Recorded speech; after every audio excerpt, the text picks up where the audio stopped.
Hi, everybody, and we want to welcome you to this really special meeting that we're having with Mo in which is basically on how to grow enough things in your home, around your home, inside and outside, so that you don't really have to ever depend on food for anyone else. Now, whether it's an emergency situation or not, this is really a great thing to have anyway. But since it looks like we're heading into an emergency where the shelves are getting emptier and emptier, I think this has a huge benefit. Empty shelves in Ross in Woodland Hills. As you can see, there's empty shelves everywhere you go and everything you see. Here's more empty right in back of it. This is Ross in California. I saw the exact same thing in Texas. All the stores are experiencing shortages, so it's just a matter of time before we have food shortages. Get ready. So her name is Maureen. She's a former health and physical education teacher. And now she's teaching healthy cooking lessons and basic gardening and growing your own food. The whole idea of the show is to help people like yourself and like herself to get out of your own way, as Maureen is still trying to do so by her own admission. We're going to talk about how to grow your own food and how to do healthy cooking. So, Maureen, what's your idea of healthy cooking? And I do think this is a very important topic for people to understand and try to get used to the idea of providing for themselves. And my idea of healthy cooking is any food that has just a single ingredient in it. So you've got potatoes, you've got rice, you've got fish, you've got steak, you've got zucchini, you've got squash, you've got anything from your garden that you're growing. But let's go through what you have right outside your house. Right here, I've got the cherry tomatoes. Not cherry tomatoes, the small tomatoes. And this one over here are the larger tomatoes. They like it drier as opposed to moist. So the vermiculite is good because it helps to keep the water in and it helps the nutrients. So over here, I have, I hope you can see, basil plants that I grew from seed. And that was my getting out of my way moment. I was not very successful over the years growing from seed. This time around, I managed to nail it thanks to the help of the internet, which I encourage everybody to start doing. So here I've got basil growing, I've got lemon balm growing for medicinal purposes, lavender for medicinal purposes, and it also helps to keep the bugs out of the garden. I've got cilantro, I've got parsley, a little more lemon balm. And these are my latest baby shoots coming up from the eyes of potatoes that had a little growth on it. You can plant those also and they just shoot right up. So the buckets, as you can see, they are slightly raised so that they can drain. It's easy enough to put some wood pieces together. You can glue them, you can nail them. I just happen to paint them because that's me. But the buckets are a food grade. And it will say so right on the bucket as well. And you can get those through places like Amazon, Home Depot, Lowe's. These were whole potatoes that I put in. So I've got 1, 2, 3, 4, 5 Idaho potatoes. And then this last one right here that I'm zooming in on is my sweet potato plant.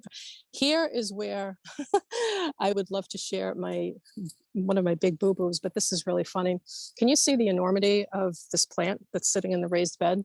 This was my first experiment and I had no clue.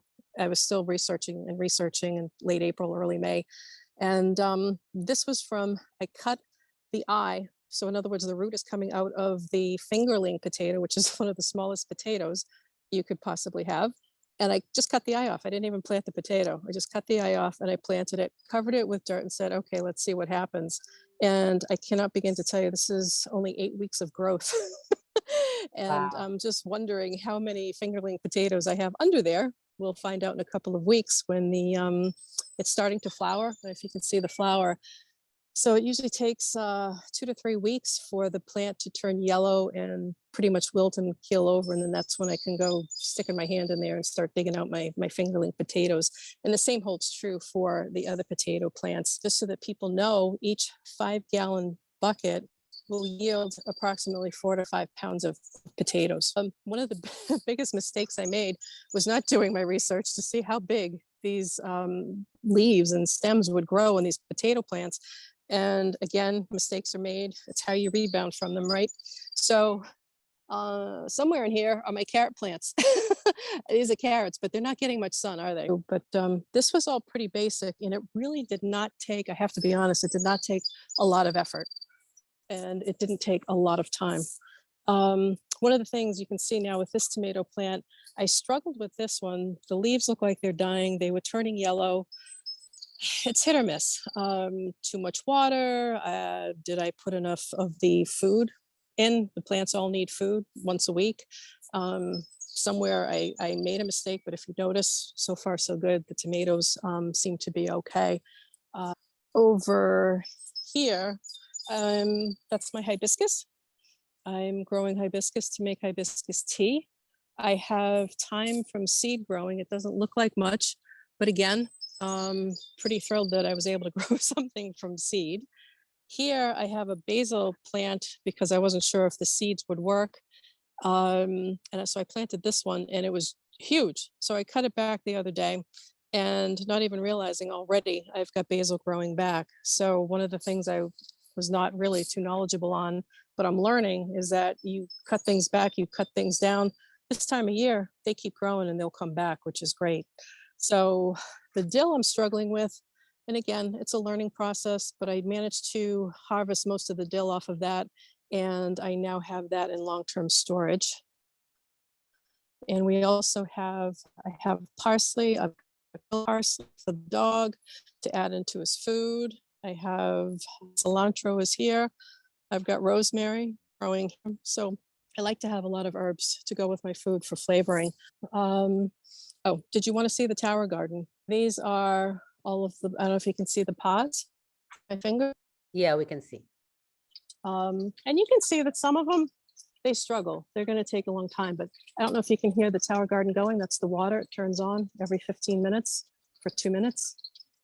And what that does is it waters the roots. So there's no soil. Growing in a tower garden, aeroponic gardening is all about just watering the roots and having nutrients within there. And it's 10% of the water used for normal gardening throughout the summer. And it just keeps recycling itself. So for those who maybe have a small patio space or a balcony, or if they have space inside of their house, you can grow vegetables year round inside and out. The only thing you really can't grow in a tower garden would be your root vegetables. So you couldn't do carrots, you couldn't do potatoes, anything like that.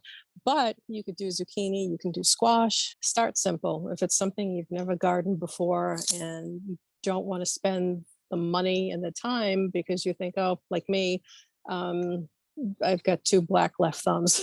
That was terrible. I have years gone by, a cactus would die because I just would never water it. I was always out working and I was never thinking plants. I was never thinking anything like that. So I really struggled. But what I started doing was I started with microgreens, and I have it on, I sent you the link for the website. High Mowing has wonderful organic seeds. So these happen to be broccoli sprouts. And what you can do for a minor expense, mason jars, and you can get the green tops. They sell these, they have holes in the top, and this is from microgreen growing. If you live in a city, you don't have a lot of sunlight, it doesn't matter. The microgreens will still grow. And once they start sprouting, you can put them in very minimal light and they will grow. Broccoli sprouts don't have the exact same nutrition as full-grown broccoli, but they will still give you, I believe, somewhere around 54 to 60% of your daily vitamin C intake. So when you've got really tough times going, vitamin C is important because you want to avoid scurvy. We don't think of these things in our time, but back in my grandparents and great-grandparents over in Ireland, they did live on potatoes at one point, and they did live on some basic vegetables. Start with something that you'd like to eat, but make sure it has a nutritional value to it, because when times get tough, you need to keep the body going and you need to keep giving it what it needs to survive. It needs more than protein, carbs, and fat. You need your basic vitamin A, vitamin B, vitamin C, D, vitamin K. Can you see this grow tray? Yeah. Okay. So that's a grow tray. It comes from Hamama Mama. Easy breezy. Okay, let me see if I have it. All right, so here, what are you gonna grow in here?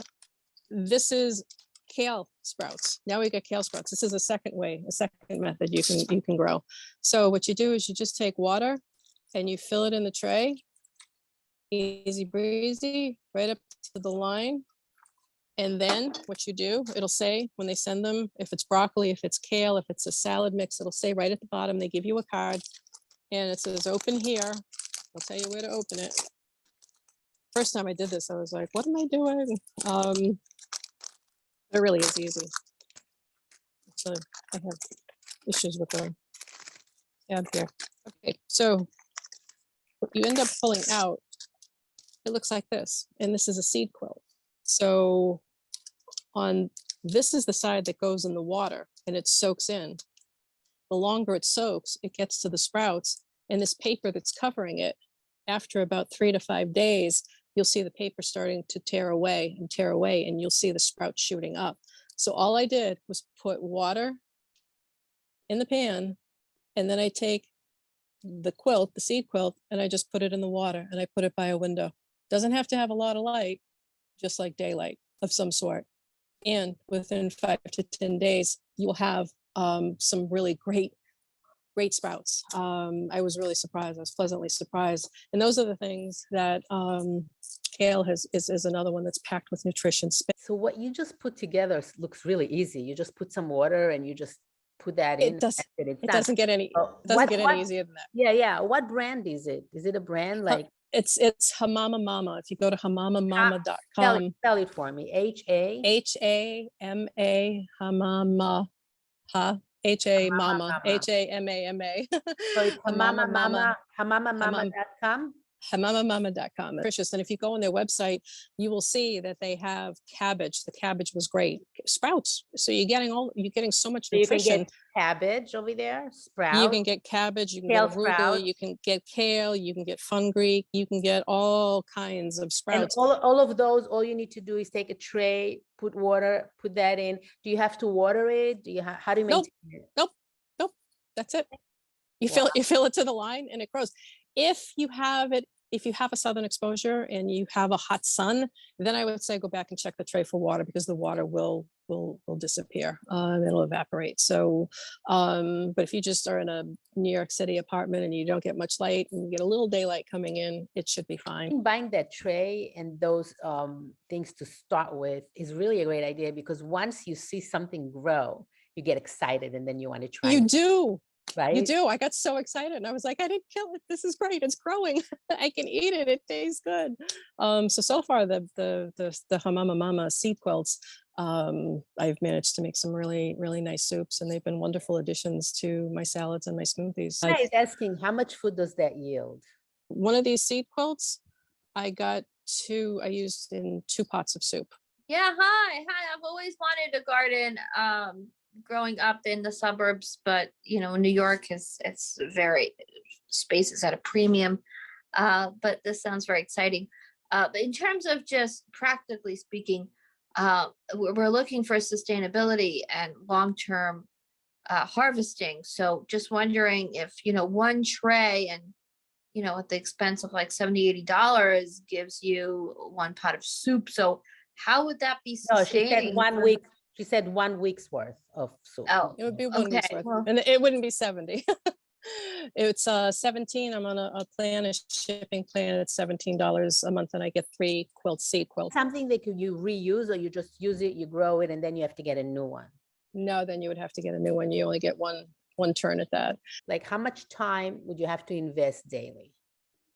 You really, once you get it going, it does the work for itself. And for each one of these pods that you put in the tower garden, you get to use it 2 or 3 times. I've gotten 3 times the use out of them. So that saves on expense and on money. And once you put the seeds in there, you germinate the seeds. Once they sprout and once they go in that tower garden, the tower garden does all the work for you. And all you have to do is just add the nutrients to keep it going, and just check the pH once in a while. And that's it. Once you get the hang of it, you're doing it, and you time it so that you will always have romaine lettuce, you will always have spinach, you will always have zucchini or squash or eggplant. Hannah, did I answer your question? I guess I needed to know that. So yeah, thank you. I just have a question. I'm not hearing anything about fruits. How do you grow fruits? So what you can grow in a tower garden would be strawberries. Blueberries you cannot grow. Anything from a bush you can't grow. So anything like elderberries, blueberries, What apples you about can't. citrus, which is so necessary for vitamin C? Citrus. Very, very necessary. You know what? I haven't really gone anywhere outside of strawberries. That's been the easiest one so far. How do you save it long term? Like you were showing me about your eggs, that you can actually Mhm. go through a process with your eggs that it tastes like fresh eggs and you can still keep it. How long can you save it for after you dehydrate them? 5 to 10 years if they're stored 5 to properly. 10 years. So Yes. let's take a quick look at that, because I think getting the food is one thing, but getting it stored in a way that it's going to taste fresh 2 years down the line is amazing. I got excited when I saw that eggs could be dehydrated. So you've got 5 different trays. You have a fruit roll-up sheet, and that's what you put the eggs on. You don't put the fruit on there; you put the eggs on there, and you just whip. Do you put hard boiled eggs, or you just take fresh eggs? No, you just take the fresh eggs, you crack them, throw them in your blender, throw them in your food processor, and just give it a whirl around for about 30 seconds and make sure that they're blended all the way through. And you can, if you want, you can divide them. You can do whites, you can do just yolks if you want. But what I did to start off with is I did the whole egg, blended it all up nice and smooth. And it said 6, really only 4 fit on the tray. And I said, all right, let me just start it to see. And I had to set it for 18 hours. And I said, wow, this is going to be interesting. But eggs at 135 for 18 hours, there's no salmonella. It's all cooked through. And when it was done, I just took it and I chopped it up a little bit, and it was very, very brittle. Had a plastic bag, and I just put them in there, took the bag, and I took my mallet and I just beat it all down.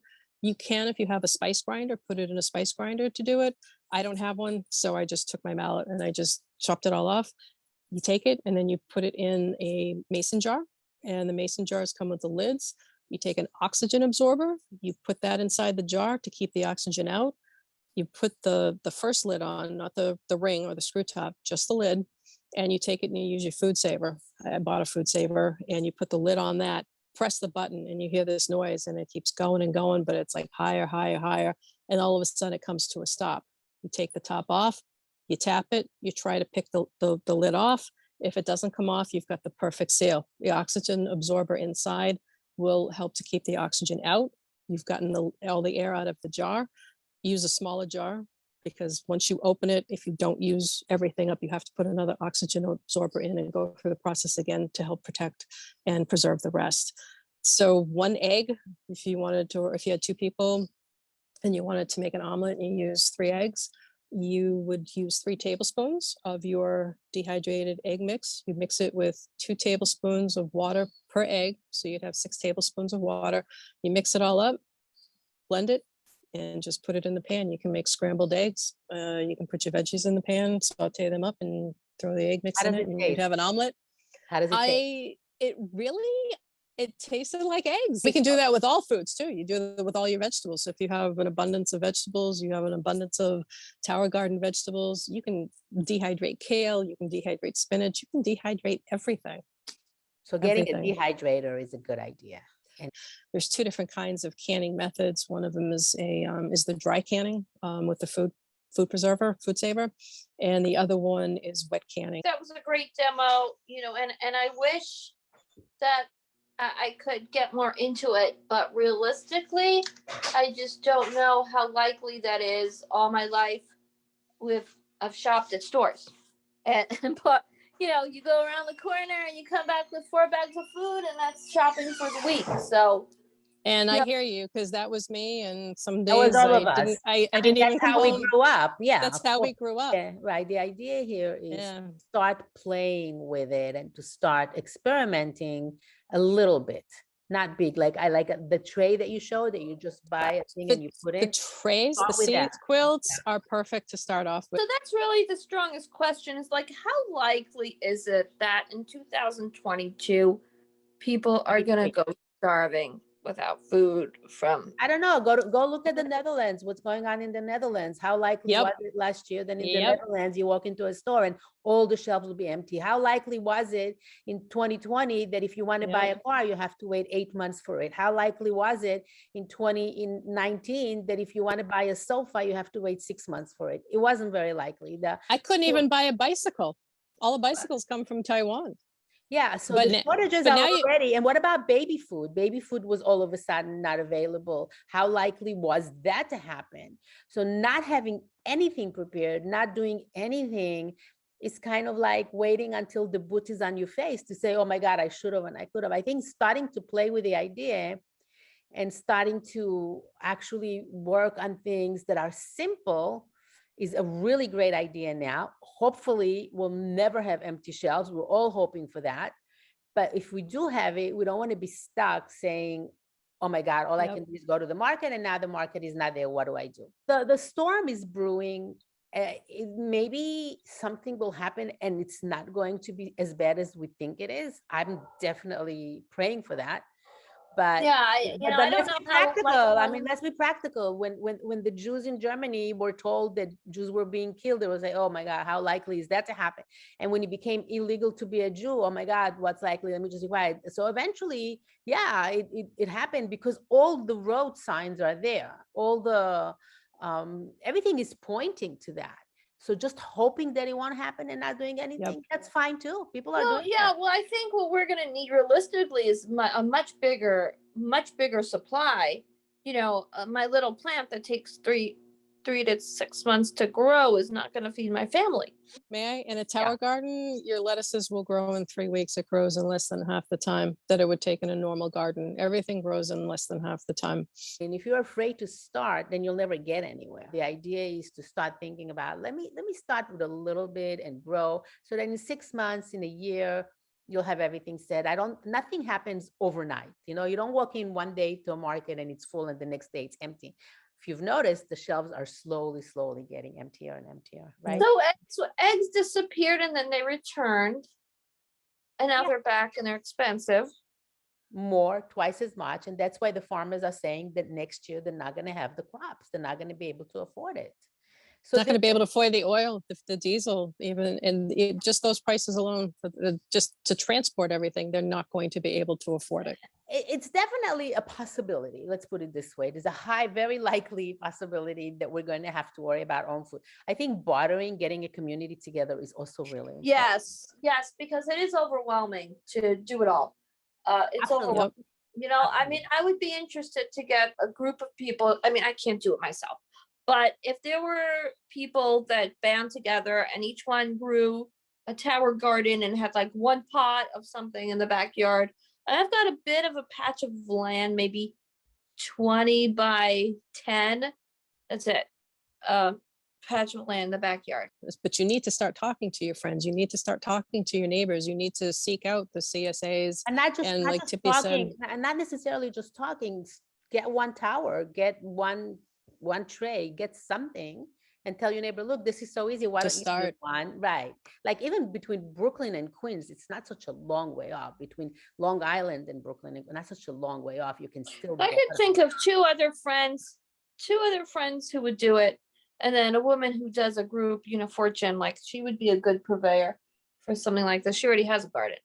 There you go. That's a good start. Right. But the idea here is to encourage you to get a tray, stick it in water, see what comes up, and just start getting your hand, something that you actually grew, that you say, look what I have to barter with you. Aren't you willing to do that too? And that's the whole idea. Yep. Yeah. Exactly. So, if we could start with some links to the vendors, that would be good. That's exactly what and if all it takes is to put an order in on Amazon and put some water in a tray, I mean, that's something I could do. Exactly. But to do growing in the backyard, it's a little, I mean, I've tried a few times, nothing happened. So I had more trouble over the years. You would have no idea. But the more I learn, and thank God, nowadays we have the internet. So I've done so much of the research. I'm happy to help you. to meet your needs and how you want to put it together. I'm happy to help Right, you. and also we have you to ask questions if we're doing something and it's not working. Why is that not working, or stuff like Yep. that? Maybe could be the weather, could be you giving too much water, too little water, too Mhm. much in the sun. Take it out. So many different variables, and you. But Yeah. what would be helpful to me would also be like an outline of what grows in which season and different types of like how do you grow oranges and lemons? I would be curious about that. And why do all the oranges come from Mexico? Because it's the weather, Right. or California. And why do Yeah. other things grow in New York that are easier to grow on the East Coast kind of weather? So the weather and the location of where you're at is also a great thing to water. Like I have right now tons of avocados coming in on the tree and tons of figs, so much that I won't be able to use it Nice. myself. And I've been Nice. watering the tree, talking to the tree.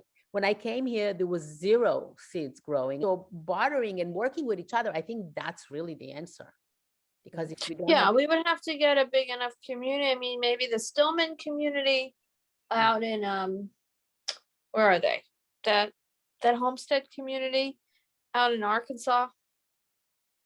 yeah, whatever, every community that we can tap into, I would definitely tap Well, into. no, they've got What I'm huge. saying is now is Yeah. the time to start exploring that. But you also need to start local because with, again, trucking, diesel, gas prices, Local is they may better. not be able to ship, and local would be much better for you. As being able to help yourself is probably the best gift you can give yourself at this point, because you don't want to find yourself lacking in anything. So if growing from seed isn't your thing just yet, give it a try. It really wasn't as hard, and it didn't take as much time. It won't take as much time for you because Tippy and I can help you with it. We've got the links, we've got the resources. I And can the guide you. guidance, and the guidance.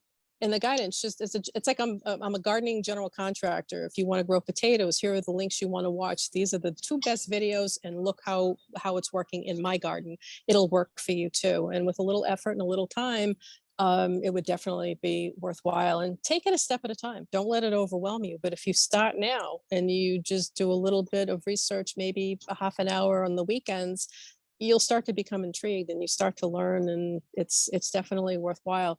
If you can, order and stock up on dried fruits, dried vegetables. If gardening is definitely not your thing, and if you start struggling, at least you'll have the freeze-dried fruits and vegetables. The kind of gardening that you're talking about, it's not you think. Anybody can take a tray and stick a thing in there and let it grow. Hannah, her idea of a community, of having people together, I think really that's what our survival depends on.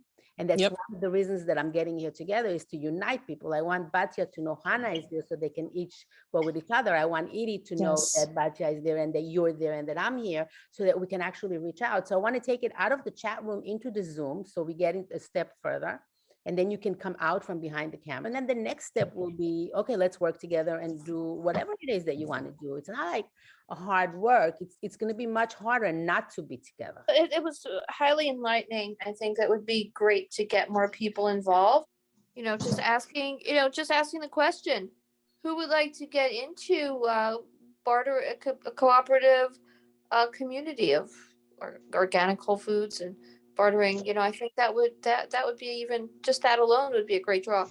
So and then just divide the regions, right? Yeah. So yeah, getting more people, and if you could share the links, do you have it like on a document? I'm going to share it when I do the video. I'm just going to post the link at the bottom. And before I go here, let me just show you, this is my book on Amazon. It's called Wake Up and Plan for Roses. It is about planning your life consciously, because we actually plan our life unconsciously if we don't have an active plan. So might as well make it active, might as well make it the way you like it. So if you want the book, it's Wake Up and Plan for Roses on Amazon.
Yay!